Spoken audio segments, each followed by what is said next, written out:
juga Bapak Ibu guru, barangkali ada sesuatu yang di-sharingkan.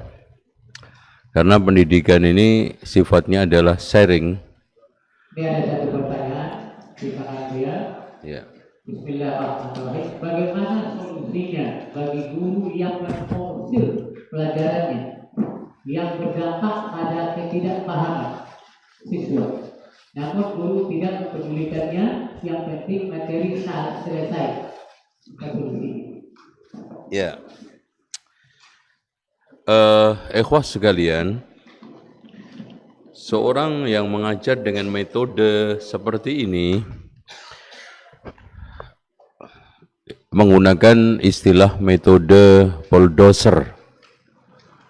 Ya. Jadi yang penting ada target sawah 1 hektar ini harus diselesaikan dalam waktu 3 hari. Dia tidak memperdulikan tonggak-tonggak yang ada di sawah itu macam-macam. Mau sekarang tonggaknya kelapa sawit disamakan dengan tonggaknya pohon beringin, disamakan dengan pohon cipluan. Tahu nggak cipluan? Tomat sama tonggak apa? Cabai. Padahal untuk menjebol masing-masing itu butuh cara sendiri, butuh waktu khusus, usahanya berbeda. Ya. Oleh karena itu, seorang pengajar seperti nasihatnya Syekh Abdul Rahman As-Sa'di tadi, target utama pertama adalah yang penting anak itu paham. Inilah metode Al-Quran, yafqahu qawli. Anak itu paham. Dan ini sekarang lagi diperjuangkan oleh IKM, implementasi Guru Merdeka. Dasarnya adalah portofolio. Dasarnya adalah kemampuan anak, sehingga metode pembelajaran yang dipakai adalah metode student centered learning, yaitu anak menjadi pusat pembelajaran. Nah, oleh karena itu, profil pelajar Pancasila itu kan yang ditargetkan ada 5. Yang 6. Yang pertama, menjadikan murid beriman, bertakwa, berakhlak mulia. Kemudian yang kedua adalah mandiri. Yang ketiga adalah berpikir kritis. Yang keempat adalah gotong royong. Yang kelimanya apa? Inovatif, kreatif. Dan yang keenamnya kebinekaan global. Artinya anak itu diharapkan setelah lulus mampu untuk bergaul secara global. Karena kita tidak akan bisa membatasi manusia, Pak. Dengan mudah saya ke Mekah. Sekarang saya ke Mekah untuk nganterin umroh itu sebulan sekali. Coba bayangin. Bayangkan di zaman Haji Rasul dulu. Ya. Seumur hidup bisa ke Mekah sekali aja untung. Dengan mudah orang ini akan pergi ke Cina. Kemarin di Pagaruyung ada salah satu pengusaha apa itu? Buah-buahan. Dengan mudah ke Cina. Jadi kita ini dengan mudah menjadi warga negara Amerika, warga negara Turki, warga negara China, warga negara Korea Selatan, warga negara Saudi. Inilah yang dimaksudkan kebinekaan global, artinya kita itu mampu berinteraksi secara global tanpa kita harus kehilangan identitas Islam kita. Makanya hasil disertasi saya itu, kalau kurikulum wasatiyah, ya, konsep kurikulum yang saya usung adalah konsep kurikulum wasatiyah ini kalau diimplementasikan di sekolah akan menghasilkan lulusan secara individu, dia itu berpikir toleran, damai, terus moderat, menghargai orang lain. Secara pergaulan masyarakat sosial, dia akan bergaul secara apa? damai, santun, komunikatif, tidak memaksakan kehendak, dan juga tidak memaksakan kepada keyakinan kepada orang lain. Secara nasional, dia akan menjadi warga negara yang utuh, yaitu warga negara yang beriman, bertakwa, berakhlak mulia. Secara internasional, mampu bergaul dengan membawa nilai-nilai wasatiyah, yaitu moderasi beragama ini, yaitu bersikap santun, damai, teguh, tegak, tegar di dalam membawa agama Islam, sehingga dia di dalam pergaulan konsisten, membawa agama tetap identitasnya, tetapi dia bisa bergaul secara baik dengan warga internasional. Kan nggak bisa, Pak, kita itu membatasi manusia. Coba bayangkan, dengan mudah sekali kita di Indonesia ini mendapati orang Amerika, Thailand, Vietnam, ya, Korea Selatan, ya, Kanada, Rusia, semua dengan mudah. Nah, bagaimana kita supaya tidak tergilas, supaya identitas Islam ini tidak hilang? Inilah yang kita tawarkan, konsep kurikulum wasatiyah. Ya, wallahu a'lam. Soal yang kedua, Assalamualaikum Ustaz. Bagaimana kata Ustaz tentang seorang guru yang apabila muridnya melakukan pelanggaran langsung dihukum? Namun apabila muridnya mendapatkan prestasi, gurunya tidak memberikan apresiasi ataupun hadiah. Ini gimana solusinya? Taib, termasuk dosa 7 dosa besar guru. Ya, termasuk 7 dosa besar guru adalah 1, ya, menegur secara terbuka di depan muridnya. Kemudian yang kedua, memutuskan harapan dan impiannya. Ketiga, tidak sesuai antara ucapan dan perbuatan yang diteladankan ke murid. Keempatnya, ya, ini yang terpenting, Pak. Ya, dia tidak memberikan satu apresiasi, stimulus yang imbang. Kalau sekarang dia baik, antum kasih reward. Kalau dia buruk, antum kasih punishment. Artinya kalau sekarang ini pendidikan dengan seimbang punishment sama reward ini kita seimbangkan, maka akan menjadi baik. Stimulus itu adalah rangsangan. Anak ketika berhasil pasti ada rangsangan yang diberikan oleh guru. Ketika terpuruk juga ada. Nah, terus kemudian termasuk 7 dosa besar adalah menghukum anak secara fisik. Makanya hukuman secara fisik itu harus kita, zaman sekarang, Pak, harus kita lakukan boleh dengan cara satu. Kita gulirkan di depan wali murid. Harus ada agreement di atas hitam putih dengan wali murid. Terus kemudian harus ada kalkulasi hukuman fisik apa saja yang boleh kita lakukan. Contoh hukuman fisik yang bagus adalah disuruh untuk membersihkan taman atau tempat-tempat ruang kelas, atau anak disuruh untuk push up karena itu olahraga, tapi ya jangan 200, ya, dianya aja nggak kuat 20, gitu ya. Terus kemudian jangan sekarang ini menghukum ketika marah. Sebetulnya hukuman yang baik itu apa? Ceweran. Jadi ternyata tanyain aja semua refleksiologi dan juga terapis, itu di sini ada titik saraf kesadaran. Ketika dicewer itu langsung melek. Tapi kan masalahnya guru-guru ini nggak ada keseimbangan, sehingga jewernya emosi, cedot, ya, akhirnya apa? Repot. Jadi hukuman fisik ini sekarang tidak terrekomendasikan. Kenapa? Karena banyak guru yang tidak seperti dulu, tulus, bagus, sayang. Dan tolong diperhatikan, ini ada satu tafsir dari ulama yang indah sekali. Kenapa Allah setelah menyebutkan Alhamdulillahi Rabbil Alamin, Allah itu murabbi seluruh alam semesta, mengusung namanya Ar-Rahmanir Rahim, bukan Al-Jabbar, Al-Qahhar, Al-Mutakabbir, enggak, Al-Mumit, Al-Muhyi. Alhamdulillahi Rabbil Alamin, Al-Muhyi wal Mumit. Ngeri. Pendidik kalau sekarang mematikan dan menghidupkan. Waduh. Wah, ini belum apa-apa gue mau dimatiin sama guru gue. Makanya Ar-Rahman pengasih, Ar-Rahim penyayang. Aslinya guru itu, makanya guru hebat itu syaratnya ada 4 apa 5. 1, bersikap belas asih dan kasih sayang. 2, terus menerus belajar. 3, tidak menghukum ketika marah.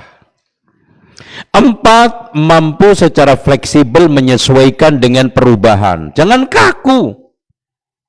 Jangan sekarang ini kolot, jangan sekarang ini keras kepala. Dalilnya apa? Kalau dicipta keras gitu enggak. Maksudnya diajak berubah itu kaku. Nah, ini yang kelima nih Pak. Tidak menonjokkan otoritasnya. Karena ada sebagian guru itu kadang-kadang terlalu menunjukkan kehebatannya. Jadi murid itu dengar, domblong, kagum, tapi goblok semua. Itu gitu. Karena yang paling pintar gurunya sendiri. Wah, saya itu dulu bisa menghafal Bulughul Maram hanya 5 hari. Masa 5 hadis saja 5 bulan? Jangan, itu terlalu menunjukkan otoritatifnya. Tuh. Jadi insya Allah kalau kita memiliki ciri-ciri seperti ini, kita akan menjadi guru yang hebat. Ya. Dan perlakukan anak itu sesuai dengan kondisinya, Pak. Bukankah Allah katakan, Allah saja tidak menuntut kita kecuali sesuai dengan kemampuan kita. Coba lihat. La yukallifullahu nafsan illa wus'aha fattaqullaha mastata'tum. Antum kalau murabbi juga gitu dong. Tuntutlah murid antum sesuai dengan kemampuan dia. Karena perbedaan anak, perbedaan latar belakang, budaya, kultur, pendidikan, orang tua, ekonomi, macam-macam, itu semua akan menghasilkan perbedaan kepribadian dan karakter, watak dan tabiat. Makanya saya ulangi lagi, menyamakan anak itu suatu kezaliman. Antum samakan anak yang sekarang high class, menggarap 50 soal bisa dalam 2 jam, 1 jam. Dengan anak lo yang subhanallah nggak paham-paham, seperti muridnya Imam Syafi'i tadi, baca Ar-Risalah sampai 50 kali. Tapi Imam Syafi'i mengakui, bahkan jadi ulama. Siapa? Imam Ar-Rabi'. Murid Imam Syafi'i yang paling terkenal siapa? Al-Muzani sama Ar-Rabi'. Subhanallah. Begitu. Ya. Apalagi keunggulan anak hanya ditentukan pada nominal-nominal, pada nomor-nomor. Antum mau mencetak manusia kalkulator. Hebat di atas kertas, kumlot. Tidak. Banyak yang kumlot itu masuk penjara kok. Pak, hasil penelitian di KPK menunjukkan koruptor tertinggi rata-rata S2, S3. Loh. Ayo, kenapa?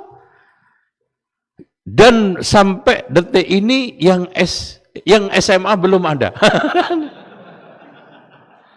Ini. Yang koruptor itu, Pak, S3, S2, S1.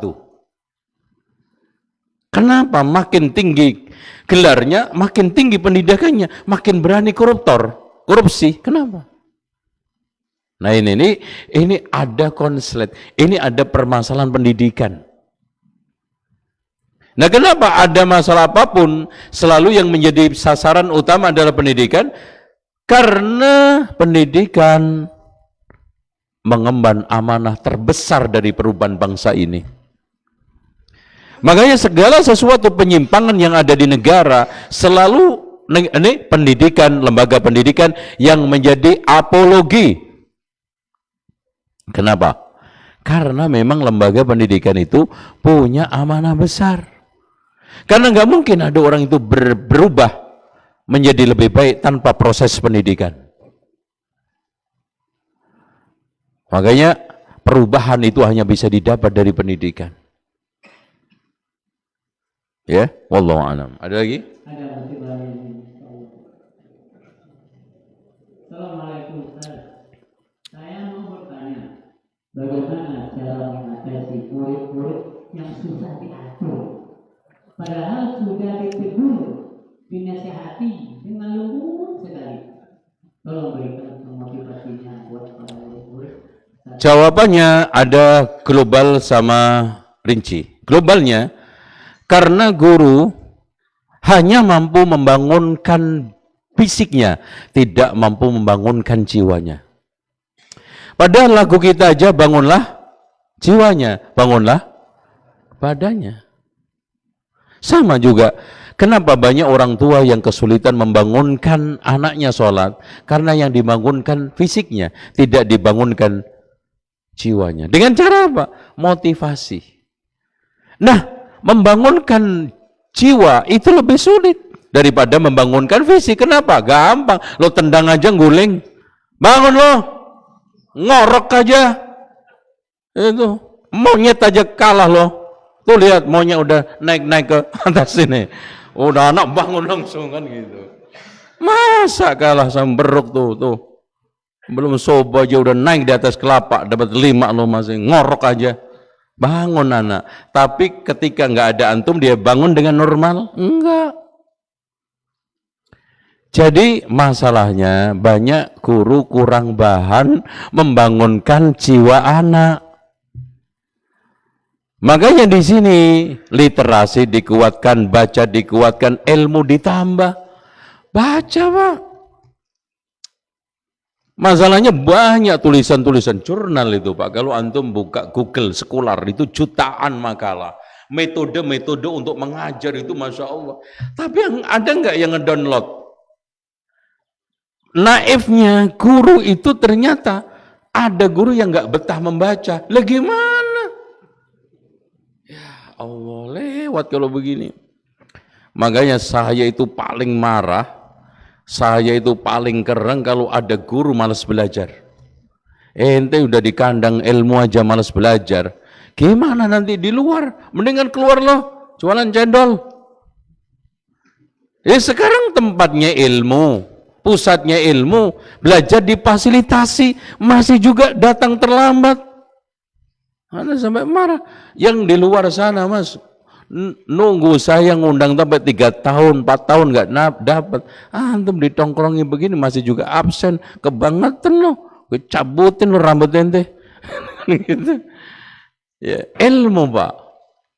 Makanya kritikan saya, dan ini kritikan bukan berdasarkan ngawang fakta. Ternyata tunjangan-tunjangan, ya, tunjangan profesi guru, tunjangan sertifikasi guru, tunjangan macam-macam, itu lebih banyak memperluas sawah dan kebun guru daripada ilmu, pengetahuan, dan wawasan guru. Tuh. Makanya kita kasih lomba literasi. Ya, alhamdulillah. Kemarin kan sekarang yang dinilai oleh pemerintah itu kan literasi, numerik sama apa satunya karakter ya nilai. Itu alhamdulillah semua di atas rata-rata. Untuk karakter 3. Kalau standar pemerintah berapa? 2 ya. Kalau sekarang literasi itu 1, kita kemarin sudah 2,5. Karena literasi ini bukan hanya literasi manual, bukan hanya literasi umum, bisa baca, bisa tulis, terus kemudian bisa bercerita. Literasi ini sekarang lebih luas, ada literasi teknologi. Seorang guru nggak boleh gaptek. Iya, literasi teknologi. Ada literasi perpustakaan, ada literasi teknologi, ada literasi macam-macam. Ini harus dikuasai. Kalau enggak, bagaimana kita sekarang akan tertinggal, Pak? Ya. Nah, secara khusus ini habis ini terakhir saja, karena udah jam 6 Ngeri ini jamnya. Mengerikan. Takut. Jadi secara khusus, Pak, antum kalau melihat anak itu ikhlas, penuh dengan kasih sayang, nggak mungkin kita itu marah-marah.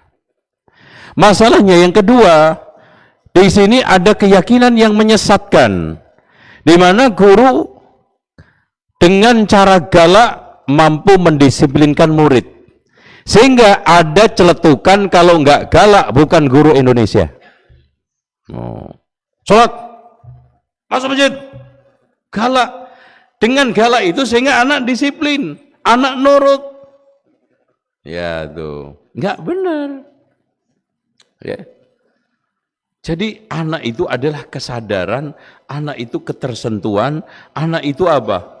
Sekarang ini pelong melakukan. Ya. Kan kadang-kadang untuk mendisiplinkan harus galak. Kadang-kadang diplototin, kadang-kadang digampar, kadang-kadang dipecut. Itu dulu zaman Belanda. Sekarang ini nggak laku, Pak.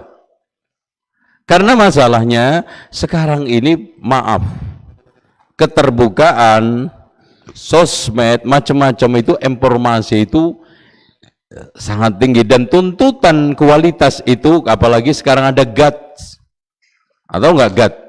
General? Ayah? Ya, ini. Wow. Kiting ini harus,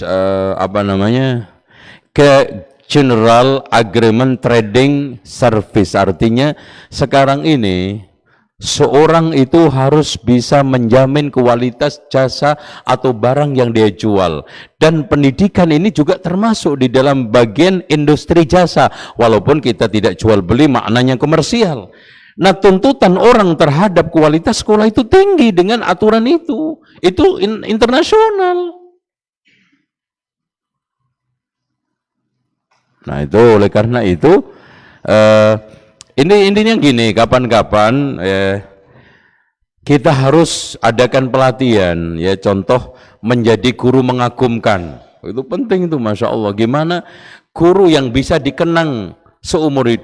Kan ada, Masya Allah, antum sekarang saya tanya yang sudah gerang-gerang ini, udah gede-gede, udah tua-tua nih, ada nggak guru yang antum masih inget sampai sekarang SD?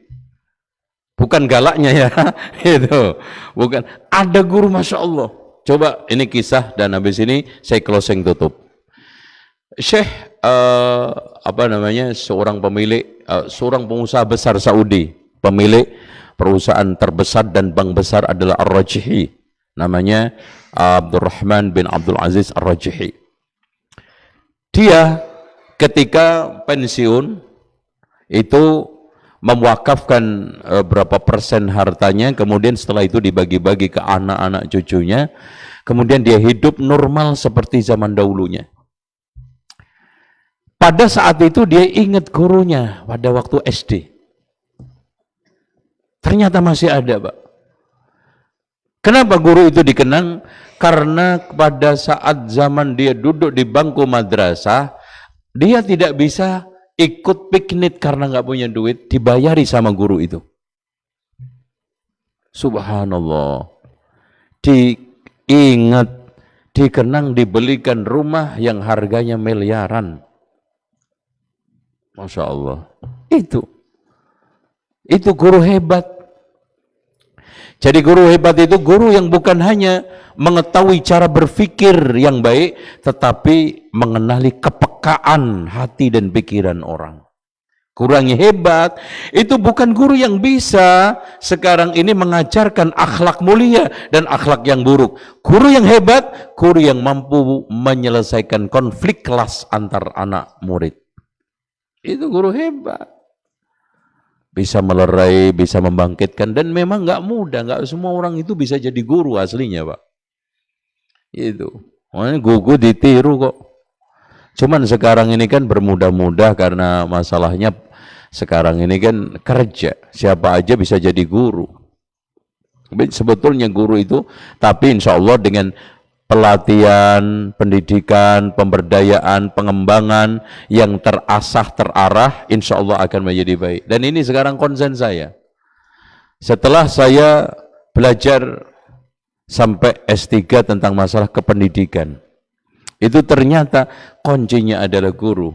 Guru itu harus dilatih dan dididik dengan baik, diberdayakan dengan baik, dihargai dengan baik. Dilatih, muncul profesional. Diberdayakan, dia akan berkualitas.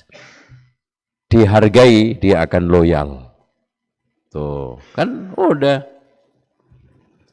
Kalau dia itu terdidik, terus kemudian dia anteng terhargai, diberdayakan, udah loyalitas akan muncul. Insya Allah dengan cara seperti itu, ya. Insya Allah nanti kalau di tempat saya ada 2 jenis pelatihan, ada pelatihan khusus untuk kepemimpinan, ada pelatihan khusus untuk guru sama musyrif. Karena musyrif ini di pondok itu sering menjadi dianaktirikan, dianggap manusia pelengkap penderita, sering nggak diperhatikan. Makanya awalnya saya itu korek-korek, kenapa yang jadi masalah ini? Ternyata ada perbedaan kesenjangan antara guru siang sama guru malam, kampret sama cebong. Kalau saya julukin yang guru malam kampret, ya, ini selalu tengkar, ya, yang guru siang cebong. Kenapa? Makanya sekarang saya samakan, nggak ada istilah musyrif, nggak ada guru, semua ada guru, cuman satu guru siang, satunya guru malam. Kesejahteraannya, ininya, semuanya sama, syarat-syaratnya. Ya, dan setiap tahun itu kita adakan evaluasi hafalannya, karena guru itu ada yang lama-lama hilang hafalannya, itu hilang sendiri, kalah sama muridnya. Wah, ini kalau ibarat pendekar nggak mau ngasah jurus-jurusnya ini, nanti kalah sama muridnya. Itu. Jadi dengan cara seperti itu, insya Allah pendidikan kita akan berkualitas. Alhamdulillah di dalam proses-proses ini juga ternyata usaha itu nanti akan menghasilkan. Mungkin tampak sulit, mungkin sekarang ini, tapi kalau kita mulai, Pak, masya Allah, ya, insya Allah. Demikian kita. Waduh, ya, ini kayaknya banyak kaitannya pelatihan ini, ya. Iya. Ini ada 2 pertanyaan yang bisa dijawab. Pertama, saya bertanya, gimana solusinya supaya pelajaran mudah masuk ke otak? Soalnya dari dulu belajar sampai sekarang susah nangkapnya, Ustaz. Gimana caranya? Yang tadi sudah dikasih tahu sama Syekh Abdurrahman Sa'di, satu, jangan ada penumpukan materi yang satu dengan yang lainnya tidak dipaham. Terus kemudian jangan memaksakan bakat minat kepada anak. Berikanlah materi yang dia itu condong. Kemudian yang ketiga, berilah pengajaran yang memudahkan. Cara memudahkan, gini Pak, pembelajaran itu kan perangkatnya ada 7. Seorang guru nggak boleh tidak mengetahui. Kan ada komponen, ada perangkat. Komponen pendidikan, 1, tujuan belajar, 2, kurikulum, 3, murid, 4, guru, 5, metode, terus 6, budaya sekolah. Ini terus kemudian yang tidak kalah pentingnya adalah silabus sama bahan ajar, itu perangkat pendidikan. Nah, di bawah pendidikan itu kan ada pembelajaran, komponen, di bawah komponen perangkat pembelajaran, ada teori pembelajaran. Seorang guru harus menguasai teori-teori pembelajaran kalau ingin ditangkap dengan mudah. Kemudian yang keduanya adalah setelah teori apa? Ayo. Model pembelajaran. Model. Karena contoh sekarang gini, Pak. Antum renang kan ada model-modelnya. Ada model kata. Ada model apa lagi? Gaya model. Kupu-kupu. Lah antum sekarang ingin menggunakan model gaya kupu-kupu, ternyata ngelompatnya kata-kata. Kan lucu jadinya. Ya, setelah teori pembelajaran, keduanya model pembelajaran. Di bawahnya setelah model apa? Metode. Metode itu ada metode diskusi, ada ceramah, ada tanya jawab, ada sekarang ini metode permisalan, banyak samrek. Jadi makanya jangan sampai kita itu jadi guru itu kurang bahan, kurang baca.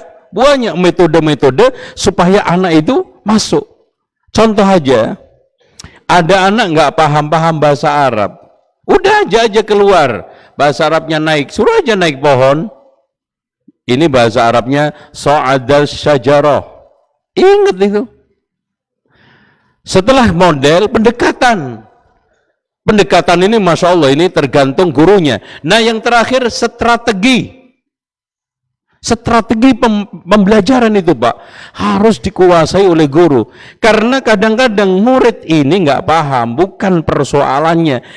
Materinya ini susah. Karena strategi yang kita tempuh itu. Nah strategi itu kenapa penting? Karena strategi itu nggak dipakai kecuali kalau nggak ada masalah. Makanya dulu strategi ini dipakai di peperangan. Kemudian sekarang dipakai di pembelajaran perusahaan. Kenapa? Strategi dulu itu dipakai ketika kalah perang. Makanya Panglima membuat strategi baru. Bagaimana kita bisa memenangkan peperangan? Nah ini soal kaitannya dengan pembelajaran, ya. Kalau mau mudah, kuasai itu semua, insya Allah. Ya petani itu Pak, kalau tahu ilmunya, panennya juga maksimal, kerjanya juga nyantai, karena efektif, efisien. Apa itu efektif, efisien? Daya guna, terus tepat guna. Kalau nggak paham juga, kalau efektif, itu lampu sama sinar. Efisien, lampu ini cuma 5 watt. Tapi Masya Allah, sinarnya seluruh masjid ini kena semua. Dari sisi sinarnya efektif, dari sisi wattnya efisien. Ngajar juga begitu. Jangan gobyos, nggak paham. Udah pegel, nggak tercapai. Udah, waduh Pak, saya sebetulnya di sini sudah berjuang berat Pak, tapi anak gitu-gitu aja. Jangan-jangan yang gitu-gitu antum. Loh, jangan nyalain murid dulu lah. Murid ini kan nggak berdosa. Murid itu makhluk yang tidak berdosa. Datang lugu, membawa cita-cita, harapan kosong, tinggal diisi. Nah ternyata kok antumnya yang bilang, Pak, saya ini udah ngajar pontang-panting, ngajar susah payah, siang malam, hasilnya kok gitu-gitu aja anak itu Pak. Jangan-jangan yang gitu-gitu antumnya. Nah itu. Pokoknya ku anfusakum, koreksi diri kamu sendiri dulu. Saya kira itu Bu ya. Aduh. Aduh, Pak ya. Kemudian kalau muridnya saya, itu saya guru. Kalau murid biasa saja, Ini Pak, ini bahaya Pak. Ini termasuk 7 dosa besar tadi. Belum saya sampaikan. Makanya termasuk di antara kegagalan, sekian faktor kegagalan kita di dalam mendidik. Bukan kita tidak tuntas menyampaikan materi. Kita tidak tuntas mencintai anak itu. Kita tidak tuntas menyayangi anak itu. Karena anak itu kalau sudah diberikan cinta, kasih sayang penuh Pak, antum ngomong apa aja itu didengar dia. Ngintip-ngintip aja itu sudah jadi materi Pak. Kalau udah seneng, ya. Tapi kalau anak itu udah benci Pak, meskipun antum ngotot, nggak masuk-masuk. Makanya, kenapa haram guru itu menerima pemberian bingkisan dari murid, dari wali murid? Saya haramkan. Kalau mau terima, kasihkan ke yayasan. Nanti yang bagi yayasan, bukan ente sendiri membagi kepada diri antum sendiri. Pasti nggak objektif. Mana mungkin objektif? Orang membagi kepada dirinya sendiri. Kalau kenapa? Nanti akan terjadi pilah-pilih kasih sayang yang tidak seimbang. Wah, ini suka ngirim pulsa. Wah, dilus-lus. Iya Bu, gimana Bu ini ya? Wah, Masya Allah bagus Bu, pokoknya udah beres saja Bu. Apalagi juga nanti, wah sekali datang disuap pizza, sekali datang KFC. Yang lebih hebat lagi ditawari kakaknya nikah. Wah itu lebih bahaya lagi itu. Nah ini nanti pasti dilus-lus, disayang-sayang. Anak yang nggak nyetor pulsa didiskriminasikan. Makanya saya katakan tadi, sampai hari ini Pak, saya tidak pernah tahu satu persatu murid-murid yang sekolah di saya ini anaknya siapa. Kalau tahu pun sambil lalu aja. Oh, bahkan saya itu tahunya itu lulus. Oh, anak antum pernah sekolah di saya? Iya Pak. Saya bukan masa bodoh, anak bukan cuek. Anak takut memberikan perhatian berbeda karena mungkin kedekatan, karena mungkin kenal macam-macam. Itu penting ya. I'dilu baina auladikum, bersikaplah adil sama anak kalian. Gitu ya. Wallahu a'lam bishawab. Alhamdulillah. Betul lah.